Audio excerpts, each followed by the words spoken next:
Alright everyone, this is a takeoff on something that I just briefly mentioned the other day, which is that Twitter accidentally revealed the fact that it was actively suppressing people, like giving them timeouts and shit, based on the fact that they would say learn to code to some of these people who have been fired from Huffington Post, BuzzFeed, throughout time, certainly Salon, the New York Times, and others.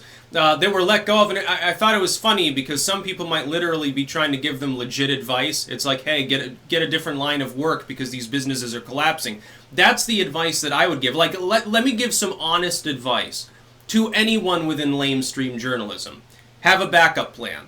It doesn't matter specifically what it is. Like, learn to code. Okay, that's fine. You can't have a million coders in the world. Learn a skill. Learn how to be a bartender, get certified, become a bereavement counselor or something. Look for something else to do, and also branch out, because remember, your platform at that business that you rely upon not just for your paycheck, but to be able to potentially advance in the business world, based on the fact that, hey, I have a presence, here's my job description, maybe some other larger firm wants to pay me twice as much for a similar job, maybe I move up in the world, someone else wants me for a more prestigious position. How are you going to be able to push that if you don't have anything else that you're doing? Like, oh, I'm a writer for BuzzFeed. Okay, maybe not the most prestigious position in the world. Have you thought of this fact? You know, you go to this office, it's like pretty, you know, puzzle piece colors for very obvious reasons. You go there and you get your paycheck and you feel happy because you're like, oh, political activism and bullshit like that. Do you make YouTube videos? You can think about that. Have you try writing a book. Literally just branch out and do pretty much anything that pushes your brand and differentiates you from the large core of people that are already doing the same job. You know, and what I've said is that individual effort, individual content creation is simply more efficient. Your jobs are slowly disappearing because people like me are out competing people like you. And it's not even necessarily the problem of the independent journalists themselves, like the individuals that comprise the company. That's not usually the problem. The problem is that there's a company at all. It's less cost efficient.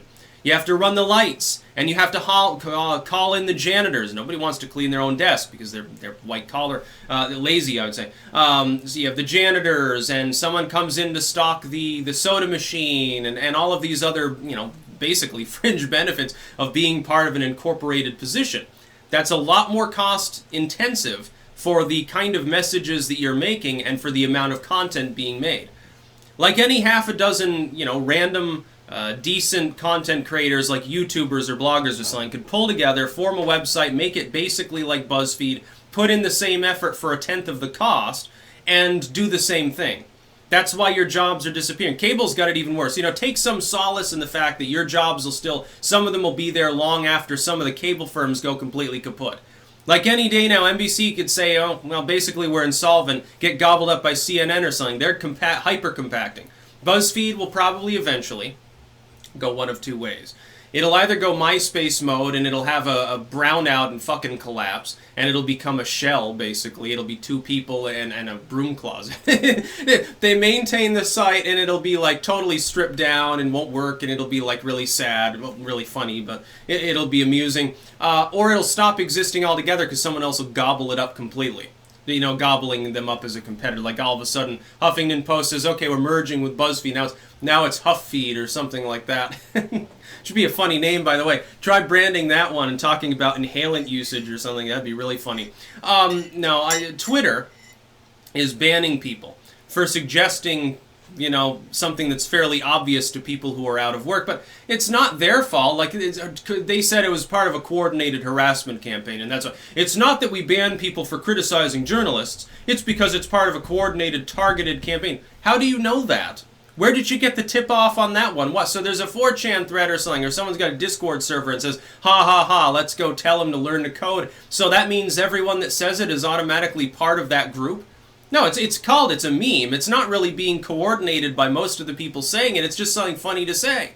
It's hilarious, especially when you reflect on the fact that BuzzFeed has been on the forefront of defaming alt-tech. And all of a sudden, and these alt-techies that have built the new wave of the media, I think, largely, and are enabling independent commentary, analysis, and journalism that people like myself do. These individuals, they learn to code.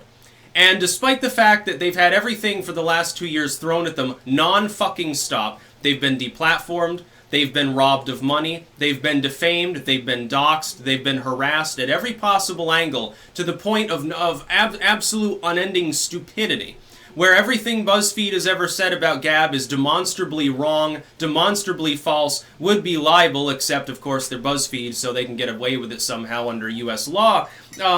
Yeah, I'm supposed to look at that situation and not find it a little bit ironic that Twitter's main problem would be with those people gently reminding them, hey, a bunch of techie kids who know how to code have beat your ass. They have. BuzzFeed downsizes 15%. How much bigger is Gab than it was at the beginning of the year? How many more people have they added in the last month? And right now they're suppressing new accounts because someone's trying to bot and, like, you know, overload the network. Basically a form of attack of some sort. It's probably coming from people that support BuzzFeed. Probably is ideological in nature. You're telling me that it's not a little bit amusing that a bunch of people that 2 years ago the legacy media said, oh, those are just nerds in their basement. Those YouTubers are irrelevant. These news sites like a Gab reminds, they're just a bunch of script kiddies goofing off and they'll never amount to anything. Now all of a sudden we're the vanguard supposedly of a new brown shirts or something. And the irony is definitely quite palpable when I look at that situation. We were totally ignored, every single one of us. It doesn't you'd be on the left and they would ignore you. There were progressive commentators as well on YouTube that now they've got 100,000 people watching them every single day. Before it was like BuzzFeed acted like they were an afterthought. Look at the audience differentials, and especially, I think, the audience retention with regards to some of the middleman media, you know, the BuzzFeeds and Voxes, the missing, like, the mollusk media, it's been termed. Now, they're kind of a little bit more evolved than cable or newsprint, but not really. Like they just had a website earlier, maybe, and so that's somehow an advantage. They're even less efficient. They're the ones taking the beating. We're not taking a beating. You can try to deplatform the alt media all you want, but it's not going to go anywhere. For every person that gets deplatformed, somebody else is just absorbing that audience. It's not getting absorbed by BuzzFeed.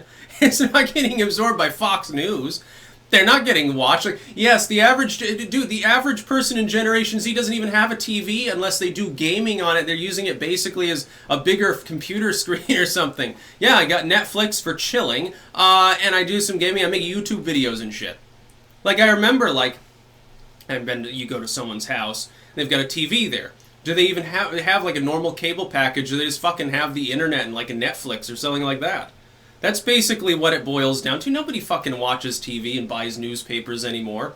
And I haven't had, you know, except for the purposes of mocking them, I haven't been fed a BuzzFeed article in years. The only time I get fed articles from the missing link media is when people want me to mock these people for doing stupid shit. And Twitter's big problem is someone said, learn to code. Oh, what a fucking joke. That's about all. Peace out.